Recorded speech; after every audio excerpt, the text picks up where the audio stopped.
thought it was important that kids get up off the couch, get involved in politics, and eventually stand up and speak out and get some better publicity and do some bigger, better things. Civil liberty is what makes us what makes America a free nation. It's what makes America great. Our founding fathers, the fathers of America, created them so that we can maintain a free, private life, independent from government influence. A life where making our own choices is what constitutes who we are. They gave us freedom of speech to speak out against the government when it becomes oppressive, aggressive, or otherwise. They gave us freedom of religion so that the devout people may find a safe haven to practice their beliefs. They gave us freedom of the press to voice our opinions and merge our viewpoints so that we can get a better understanding of others. Then they gave us the right to privacy to protect those previous freedoms for us from the government. However, on September the 11th, 2001, this nation sustained a devastating and horrifying blow from terrorism, enough to shake the foundations of one's personal feeling of safety. It's a known fact that when one's safety is feeling threatened, then they become afraid. And when they become afraid, they will act out rashly and hastily to take measures of what they believe is self-defense. In the weeks following September 11th, Congress, and the majority of America for that matter, acted out in the wake of that fear by passing the Patriot Act. And although it was passed with the intention of protecting us, it really hurts us more than it helps. Like when someone yells fire in a crowded theater, with the good intention of warning them and otherwise protecting them. But it ends up getting them killed in the onslaught of trampling people. For example, Section 215 of the Patriot Act allows a judge to issue an order for anything tangible to be sought in a foreign intelligence investigation. Before, it was limited to cars, storage, and hotel records, meaning that now they can search your business records, credit card records, bank records, library records, movie rentals, emails, everything that makes you, well, you. It's more powerful than a search warrant because search warrants only apply to a certain area. This allows them to track you to the ends of the earth, and it's just as easy to obtain permission for as a search warrant, if not easier. Basically, the classic Big Brother image. From what I've understood, the majority of my research says it's basically the government's unchecked, unchallenged, limitless power to monitor your life under those convenient, heightened circumstances. Well, I say that's madness. It goes against everything we're supposed to stand for. However, after my research, I have formulated an opinion. I have a few ideas on what should qualify. However, that having been said, I don't believe that these ideas should be exactly how it is, but I think it should be this kind of format. For example, 1, 5 testimonies are required for neighbors, co-workers, and other people in contact with the defendant. They are required to get the warrant for Section 215 of the Patriot Act. 2, considerable evidence that does not require Section 215 must be presented. And I think a jury should decide if the case calls for further investigation, and the need for Section 215. Not just the judge, or even if the judge does make the call, there should be a law that can overrule it. Now, as I know those of you out there who are thinking this is some extremist teenager's beliefs, and that the government doesn't abuse its powers. Well, I say that itself is debatable. But even if the government doesn't abuse its powers, it doesn't mean it never will. For example, let's say for the next 5 years there are no murders. Let's say it looks like no one's ever going to be murdered again. Does that mean we get rid of the law against murder? Of course not. We can't afford to take that risk. So why are we doing this with the Patriot Act? Now I know there are those of you out there who are thinking, well, is it my life worth the injustices or troubles of the Patriot Act as long as it keeps me safe? To those of you thinking that, I have this to say. You should be ashamed. For it was Benjamin Franklin himself that said, those who give up essential liberties to obtain temporary safety deserve neither liberty nor safety. Because it's time, mark those words, people, because it's time America realizes that we have yet to give up when we do give up our essential liberties for safety, the terrorists have truly won. Because when a democratic nation like our own neglects its liberties and ceases to become a republic entirely, it then becomes a dictatorship, people, and that is the true death of freedom. In 2003, Donald Rumsfeld said that the Office of Management and Budget estimated less than $50 billion would be our total cost of the Iraq War. That would be our cost and shared with other nations. Ari Fleischer in 2003 said that Iraq would have to shoulder the burden all by itself for its reconstruction cost because it had oil money. It wouldn't cost us a dime. Paul Wolfowitz in 2003 said much the same thing. Iraqi oil revenues should generate $50 to $100 billion in 2 to 3 years, and this war shouldn't cost us much of anything. And also in 2003, the USAID Director Andrew Nazio said that American tax dollar contributions would amount to $1.7 billion. We're certainly well beyond that. As to the length of this war, you might remember that in February of '03, Donald Rumsfeld said it might last 6 days, maybe 6 weeks. He doubted 6 months. A month later, Dick Cheney said we will in fact be greeted as liberators. I think it will go relatively quickly, a matter of weeks rather than months. And sure enough, a few short weeks later, our commander-in-chief landed on an aircraft carrier for a photo-opportunistic moment and declared mission accomplished. And of course, the greatest number of deaths and casualties in this war on Iraq have happened since that declaration. Why do we have the right to really say that democracy is the way for all people in the whole world to go? And so now, since we changed our reasons about weapons of mass destruction in Iraq, and now because Saddam Hussein all of a sudden is such a bad guy, you know, he was a real bad guy in 1988 before we repelled his invasion into Kuwait. Why didn't we continue with our march in 91? Because he was just as bad in 88. That's when one of his top henchmen cast out the Kurds. I mean, he had all those kinds of weapons back then in 91. Why did we not do something then? I keep thinking that somewhere, if we're not engaging in dialogue, and there's not a dialectic going on where debate is taking place, we are slipping into tyranny. We are slipping into something that's martial or ecclesiastic, where truth, and I think quite honestly, oftentimes we want the truth. We want to be comfortable with it. We don't want to work for it. We want it to be actually presented to us. And I think we're more than willing oftentimes to actually accept it. And that's sometimes the seduction of tyranny, and the seduction of people that are more than willing to tell you what the truth is. It is hard work. I work with some bright, gifted young kids that spend hours actually producing legal briefs on things as obscure as UN peacekeeping operations in Liberia would be one instance. Actually banning low-frequency active sonar. There's every year we actually come up with topics of discussion that bright young kids are actually engaging in. And it gives me cause for hope, but I think that's where it starts, the education that's needed to actually spur these kids on and continue the process of learning how to actually engage in the process of debate. When the election was going on, I would ask some people at school what their opinion was, and the majority of them would say, I don't have one. I don't really care about the election. I don't care what's going on in our nation. And personally, I think that's a really ridiculous thing to say, because it's your nation, it's your country, and you should really care about that. I mean, if the laws apply to you too. I mean, you want a person who's going to lead your country that you like and that has the laws that you think that will be best for your country.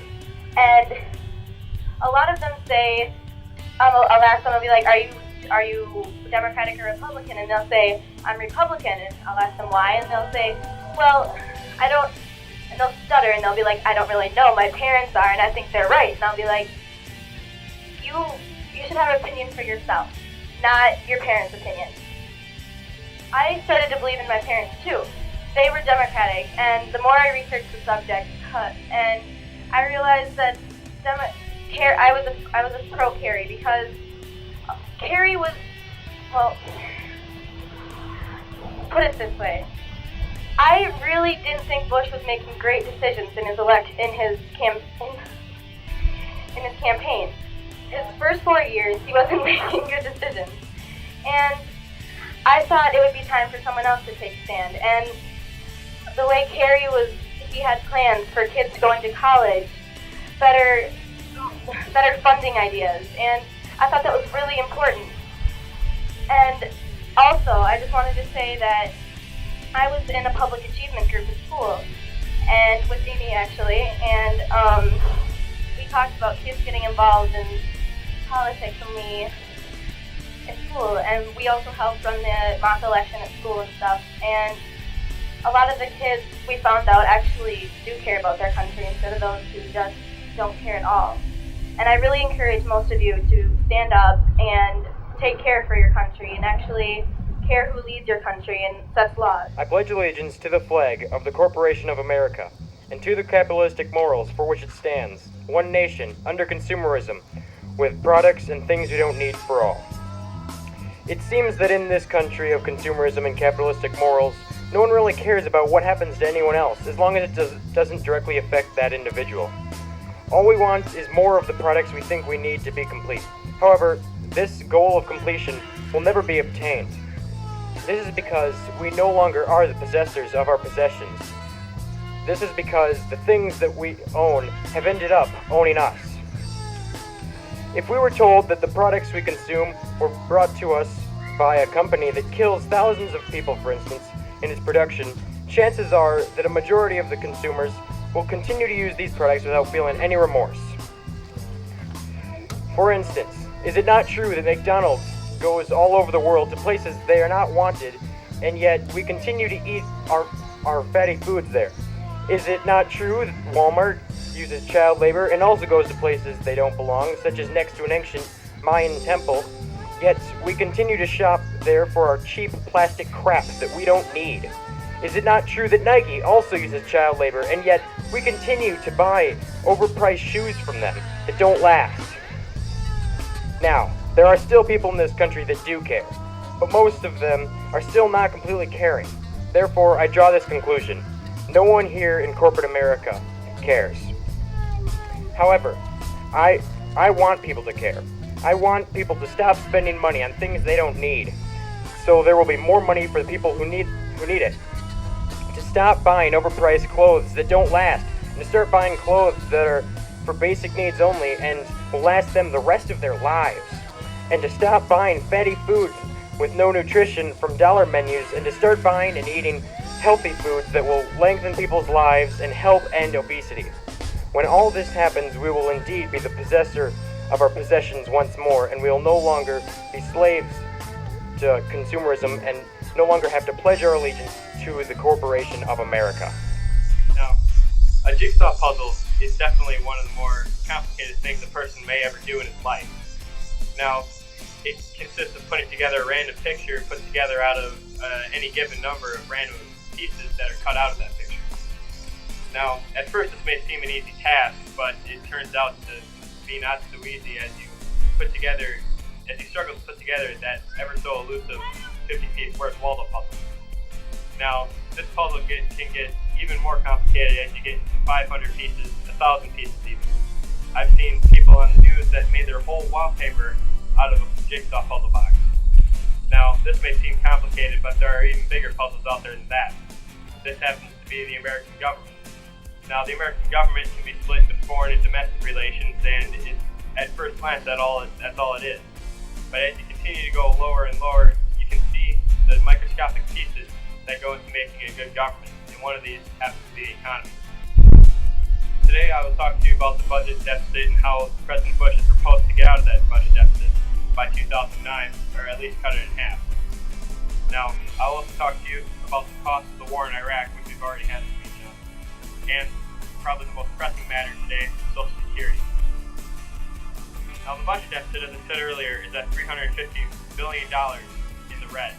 That means that our country is $350 billion into a place that it would not like to be. The budget deficit has been getting greater and greater since the end of the Clinton administration. At the end of the Clinton administration, we were in a bunch of surplus, which is where we soon like to be back at a certain point in time that President Bush is trying to lead up to by 2009, where he's promised to cut the budget deficit in half.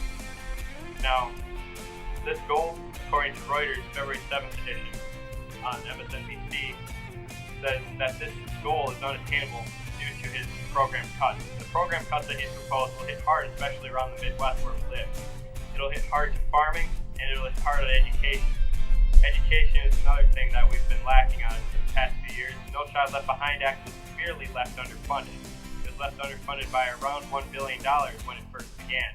And now President Bush is suggesting that we take out even more pay from the educational system. This is something that there are many students out here that can't allow that to happen. The education system is the most promising system for the American government to work because, as it's been said before, we are tomorrow's leaders. Done. Sue so or stand up, speak out is a great way to start the political process all over again. And it always slows down when there's no election in the nearby future. But just because there's no election doesn't mean we can't be doing anything.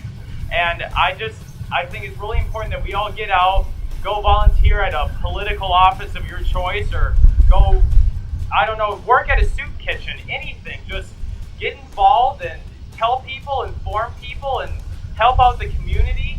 And we can make this a lot better local community and a lot better country if we keep on talking and, more importantly, keep on working.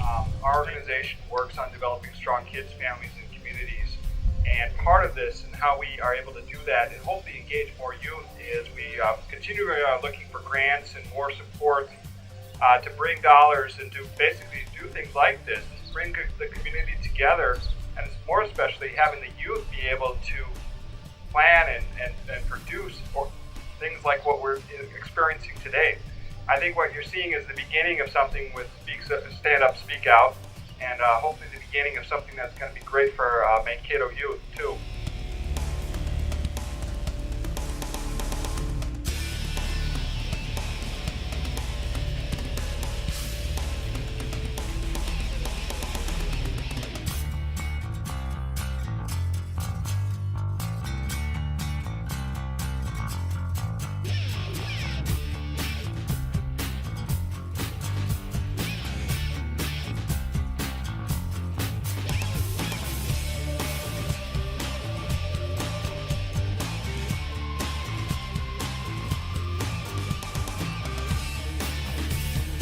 Hi, I'm Cameron Kennedy. I'm 16 and I'm the leader and founder of Stand Up and Speak Out. I just wanted to say that after the completion of the first rally and the rally video that I'm really looking forward to, well, expanding Stand Up and Speak Out countywide, statewide, or even nationally. So, that having been said, I could really use support. I could use grants, donations, and above all, more members for Stand Up and Speak Out. So if you're interested, if you know anybody who might even be remotely interested, please contact me with the following information.